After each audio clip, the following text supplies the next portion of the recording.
დეკემბერს არტარიაში იქნება წარმოდგენილი სხვადასხვა ფორმატში ნაწილი აი ამ უნიკალური კოლექციის. რაც არსებობს სოვლაბის საბჭოთა წარსულის კვლევის ლაბორატორია მე-13 წელია. იმთავითვე ჩვენ მივად ვიყავით ორიენტირებული, რომ რაც შეიძლება მეტი უცნობი ალტერნატიული დოკუმენტები, მასალა, კოლექციები გამოგვევლინა.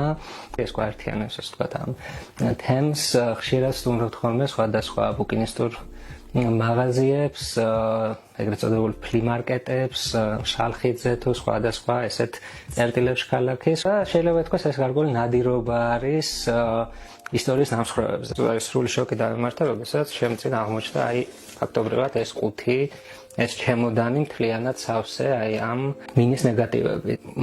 მოხერხდა ისე, რომ იმ მომენტში მქონდა ამისი ფინანსური საშუალება, რომ შემეძინა მთლიანად ის ფაქტობრივად უცნობი კოლექცია. პერიოდი არის ძირითადად 20-იანი წლების ბოლო 30-იანების განმავლობაში 30-იანი წლების ბოლომდე გვანახებს მაშინდელ თბილის, მაშინდელ საზოგადოებას და სისტემას ტოტალიტარული რეჟიმის სუნთქვაც იგრძნობა და თავისთავად ესეც ბუნებრივად და დოკუმენტურად არის ასახული აი ამ კოლექციაში. სურათები ავარჩიეთ კომპოზიციურად როგორ გამართულია, თემატიკით როგორი საინტერესოა. აი მაგალითად ჩემთვის ძალიან საინტერესო იყო, რომ გადაღებული აქვს შიშელის სხეულები, რომელიც ძალიან რთული იყო მაშინ გადაღება და ეთყობა კიდეც რომ ჩუმად აქვს ეს გადაღებული, ხო? ეს არ არის ყველასთვის განკუთვნილი, ეს არის სურათი, რომელიც მისთვის არის განკუთვნილი, თუნდაც ეს რომ ადამიანს უჩნდება ამის სურვილი და თან იცის რომ ამის გამჟღანება მაშინ შეუძლია, უკვე საინტერესოდ აჩვენებს ადამიანის ფსიქოლოგიას, თუ რამ ყოფაში იმყოფება და როგორი აკრძალვები არსებობს. და ეს აკრძალვები რომ გადასახედია, ამის კარგი მაგალითია თუნდაც ეს. ისკანად შევიძინეთ, რომ ეს დეტალები გაგვერკვია, ვერ შეძლო, იმიტომ რომ ვინც ასე ვთქვათ, გაიტანა ეს სახლიდან, ოჯახიდან გაყიდა, ან ასე ვთქვათ, დათმო ეს კოლექცია, აღმოჩნდა, რომ ფიზიკურად დიდი ხანია უკვე საქართველოში აღარ ცხოვრობენ.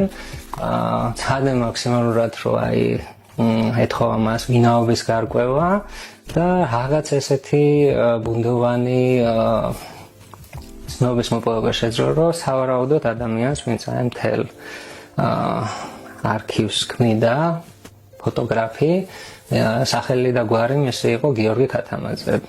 მაქსიმალურად სადეთ არსებული საძიებო ინსტრუმენტებით მოგვეძებნა ინფორმაცია ასეთი ადამიანის შესახებ, სამწუხაროდ ვერაფერი რეალური და ხელშესახები ვერ გავარკვეთ. იმედი გვაქვს, რომ საზოგადოება გაიზიარებს ჩვენი აღმოჩენის სიხარულს, რომ აი ეს ერთი ნატეხი შეიძლება ასე ითქვას ვიზუალური ისტორიის და მემკვიდრეობის გადარჩა და ხდება საერთო საზოგადოებრივი საკუთრება, რამდენადაც გამოიფინება, ციფრულად იქნება ხელმისაწვდომი და შეიძლება ბევრმა ადამიანმა, დამთვალიერებელმა დამატებით დეტალებს მიაქციოს ყურადღება და აღმოაჩინოს მისთვის ნაცნობი ან ადგილი, ან ადამიანებიც კი და აი ამ მთელი ისტორიის რეკონსტრუქცია შეუძლია.